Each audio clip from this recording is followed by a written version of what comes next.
কার্বনের হাইব্রিডেশন বের করতে স্টেরিক নাম্বার কতটা ইম্পর্টেন্ট সেটা আজকে আমরা দেখে নেব। তার স্টেরিক নাম্বার আমরা কাকে বলবো? যে একটা সেন্টার অ্যাটমকে ঘিরে তার চারপাশে যতগুলো সাইড অ্যাটম থাকবে তাকে আমরা স্টেরিক নাম্বার বলবো। যদি আমি দেখি এই কার্বনটার ক্ষেত্রে যে দেখছো এর চারপাশে 4টা সাইড অ্যাটম রয়েছে, তো এর সাইড অ্যাটম 4টা রয়েছে, তাহলে এর স্টেরিক নাম্বার কত হবে? 4। এর ক্ষেত্রে যদি আমি এই অ্যাটমটার কথা বলি, সেন্টার অ্যাটমটার কথা, তো দেখো এর চারপাশে 1 2 আর এটা পুরোটা একটা 3টা সাইড অ্যাটম রয়েছে, তাহলে এর স্টেরিক নাম্বার কত হয়ে যাবে? 3। সিমিলারলি যদি আমি এই কার্বনটার কথা বলি, তাহলে এর চারপাশে দেখো 1 2 আর এটা পুরোটা একটা 3টা তাহলে সাইড অ্যাটম রয়েছে, ঠিক আছে? তো এর স্টেরিক নাম্বার কত হয়ে যাবে? 3।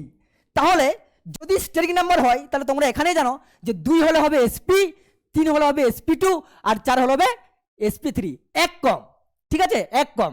তাহলে কত হবে? এর ক্ষেত্রে কত হবে? এর ক্ষেত্রে 4 মানে এক কম sp3, এর ক্ষেত্রে কত হবে?